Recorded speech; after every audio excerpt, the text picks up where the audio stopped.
Hey, everybody. This is Jake. Thanks for being here. It's good to be back from vacation with a new reflection. But before I get started, I'm going to have to apologize for my voice. I came back from Washington, D.C. with bronchitis and laryngitis. And as you can tell, I'm still trying to get past the laryngitis part of all of that. So please bear with me.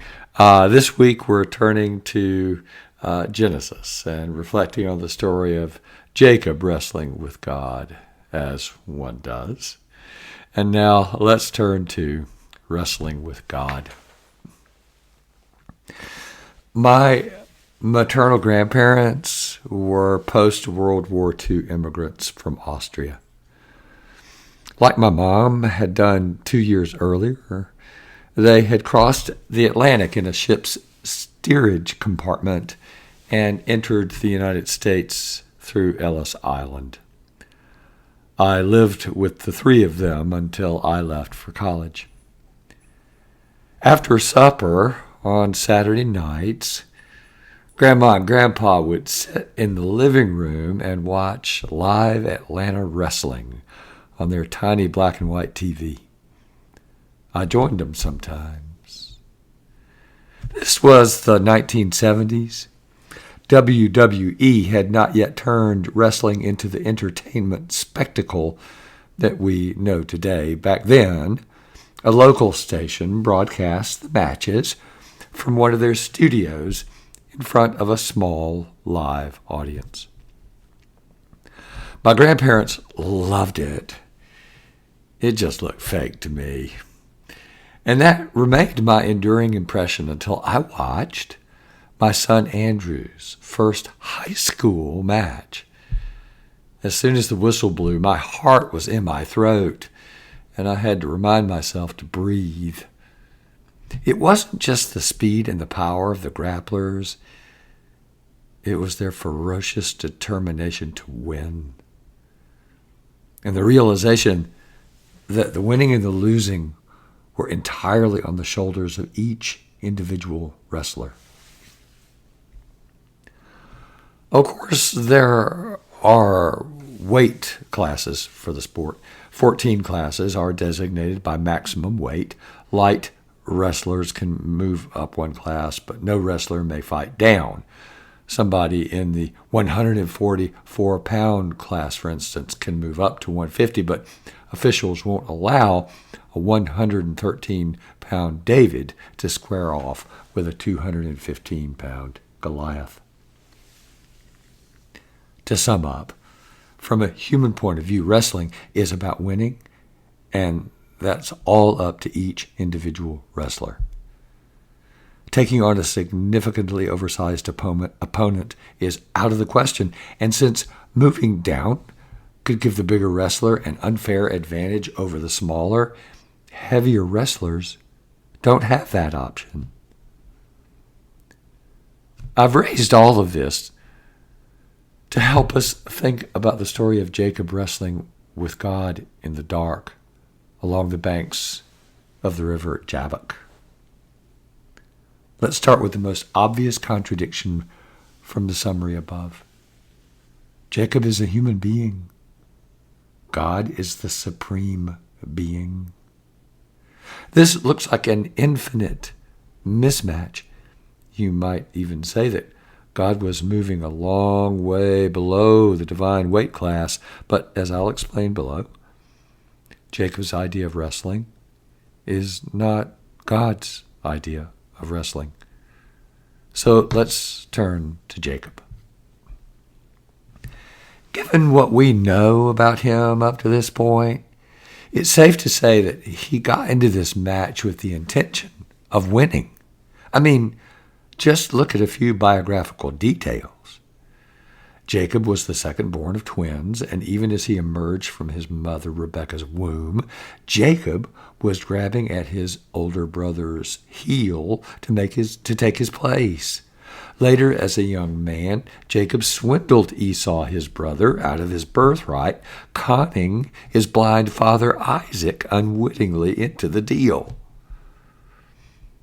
At Rebekah's urging, Jacob fled his brother's murderous rage and got on his uncle Laban's payroll in another town. While he was tending Laban's flocks, Jacob married both the older man's daughters and managed to swindle his uncle out of a good portion of his wealth. Once again, Jacob had to make a run for it. This time he headed back in the direction of his old home and the brother he had cheated. The river Jabbok marked the boundary of Esau's territory. Jacob sent an advance team of hired hands with gifts to appease his brother. They returned with the news that Esau was on his way to greet Jacob with 400 men in tow. That doesn't sound like a welcome home party. Sounds like a war party. Anticipating a possible massacre, Jacob split his entire household into 2 groups. Then he sent the groups ahead of him along separate paths, hoping to save at least half of them. Throughout his life, Jacob had counted on his own wit and cunning to get what he wanted. He was a winner. There were significant setbacks and no small amount of anxiety. But Jacob always managed to turn things to his advantage. Not this time. This was a catastrophe of his own making, and he couldn't see a way out. He turned to God. Deliver me, please, from the hand of my brother, from the hand of Esau, for I am afraid of him. He may come and kill us all, the mothers with the children. But, importantly, he turned to God, retaining his habitual spiritual posture. He was going to win God over. Hence, he had an all-night wrestling match to get the blessing he wanted. To wrench a blessing from God with his own cunning and skill. After all, it had worked with his brother and with his father Isaac years before. Admittedly, Jacob did do all sorts of religious things up to this point. He prayed and erected altars and offered sacrifices, but that doesn't mean that Jacob related to God as the rock that is higher than I, or my fortress and my high tower. Jacob relied on Jacob. In the dark, at water's edge, Jacob and God wrestled all night. Seeing that Jacob was never going to give in, God threw his hip out of joint, and yet Jacob struggled on. As dawn approached, the stranger, God, said, "Let me go." Jacob refused to let go without getting the blessing he was grasping for. He never seemed to quite get the point. That's not how blessing works. You don't grab. A blessing is freely given. You receive it. And so the stranger asks, "What is your name?" Jacob tells him. The stranger responds, "You're not Jacob anymore. From now on, you're Israel."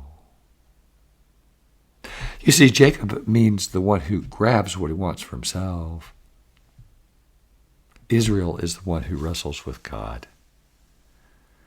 A name is not just a tag that can be swapped out with no effect on its bearer's interior life.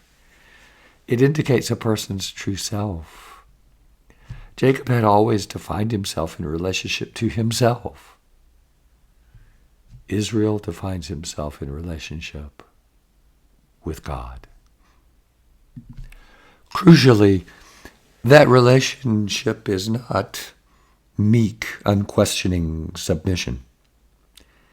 It involves struggle, reflection, interpretation, lots of stretching, and it will probably leave a mark. But God isn't taking advantage of a power differential.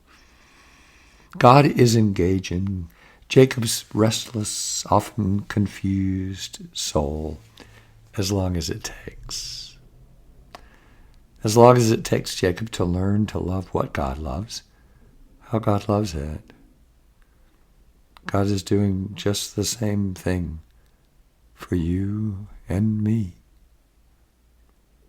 And that can take a long time. Probably an eternity. That's it for this time, y'all.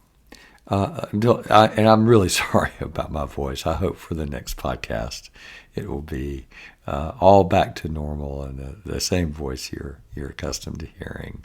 And look at, I've included a spiritual practice, letting go to receive. You can find that in the show notes at the podcast or in the email that you get from me through Substack. One way or another, like I said, that's it for now.